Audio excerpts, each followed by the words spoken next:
नमस्कार। चलिए आज मानव शरीर के सबसे शानदार हिस्सों में से एक हमारी आंखों की दुनिया में चलते हैं।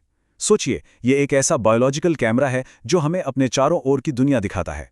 तो फिर आइए समझते हैं कि ये कमाल का कैमरा आखिर काम कैसे करता है। तो सबसे पहला और बुनियादी सवाल यही है, हम अपने आसपास की दुनिया को देखते कैसे हैं? कैसे रोशनी की एक किरण एक तस्वीर में बदल जाती है जिसे हमारा दिमाग समझ पाता है। ये प्रक्रिया जितनी आसान लगती है ना, सच कहूं तो उससे कहीं ज्यादा दिलचस्प और जटिल है। आज के हमारी चर्चा में हम इन 5 मुख्य बातों पर गौर करेंगे। पहले हम आंख को एक कैमरे की तरह समझेंगे, फिर उसके जरूरी हिस्सों को जानेंगे, इसके बाद देखने की पूरी प्रक्रिया को समझेंगे, फिर आमतौर पर होने वाली नजर की समस्याओं और उनके सुधारों पर बात करेंगे, और आखिर में आंखों की सही देखभाल के तरीकों को जानेंगे। तो चलिए पहले हिस्से से ही शुरू करते हैं। आंख एक अद्भुत कैमरा। देखिए, ये तुलना समझना बहुत जरूरी है, क्योंकि एक बार ये समझ आ गया तो आंख कैसे काम करती है ये जानना बहुत आसान हो जाएगा। तो सीधी सी बात यह है कि हमारी आंख बिल्कुल एक कैमरे की तरह है। जैसे कैमरे में एक लेंस होता है, एक एपर्चर होता है जो रोशनी कंट्रोल करता है, और एक स्क्रीन होती है जिस पर इमेज बनती है, ठीक वैसे ही हमारी आंख में भी एक लेंस है, पुतली है जो एपर्चर का काम करती है, और रेटिना है जो स्क्रीन है। ये सब मिलकर रोशनी को कैद करते हैं और तस्वीरें बनाते हैं। अब जब ये बेसिक आइडिया हमें समझ आ गया है, तो चलिए आंख के जरूरी हिस्सों की एक गाइडेड टूर पर चलते हैं।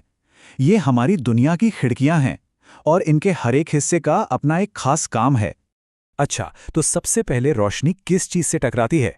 वो है कॉर्निया। इसे हम अपनी आंख की सामने वाली खिड़की भी कह सकते हैं। यही वो हिस्सा है जो आंख की हिफाजत भी करता है और देखने की प्रक्रिया शुरू भी करता है।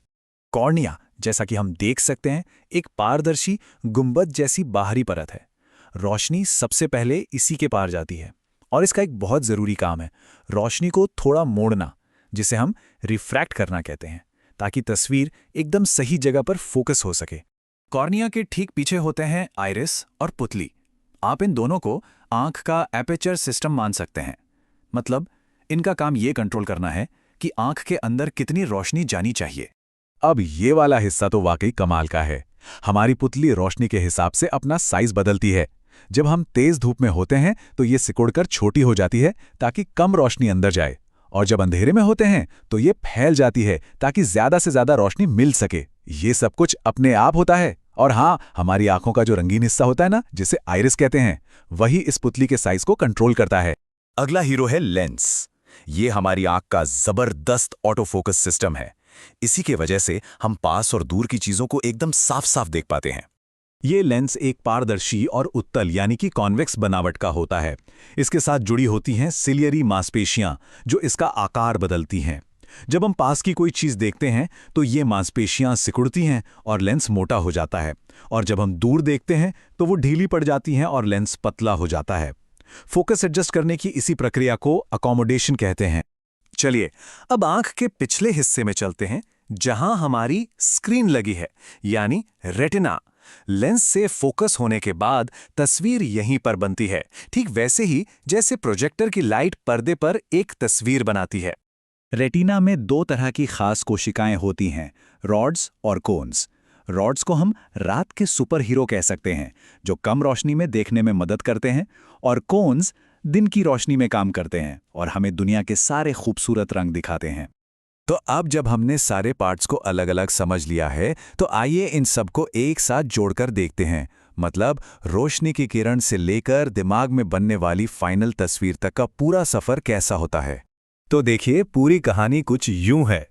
पहले रोशनी कॉर्निया से अंदर आती है, फिर पुतली तय करती है कि रोशनी कितनी अंदर जाएगी। इसके बाद लेंस उस रोशनी को रेटिना पर फोकस करता है, जहां एक उल्टी तस्वीर बनती है। जी हां, उल्टी। अब रेटिना के रॉड और कोन सेल्स इस तस्वीर को इलेक्ट्रिकल सिग्नल में बदलते हैं।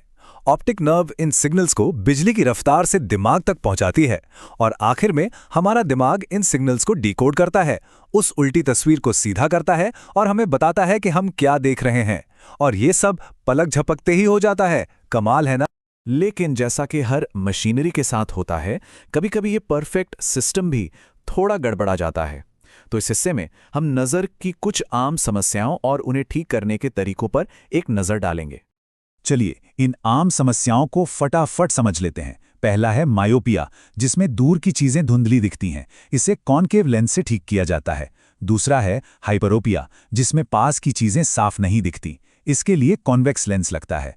फिर है प्रेसबायोपिया, जो अक्सर उम्र के साथ होता है और इसमें फोकस करने में दिक्कत होती है। इसके लिए बाइफोकल लेंस इस्तेमाल होते हैं। और आखिर में एस्टिग्मेटिज्म, जो कॉर्निया के आकार में थोड़ी गड़बड़ी की वजह से होता है, उसे सिलिंड्रिकल लेंस से ठीक किया जाता है।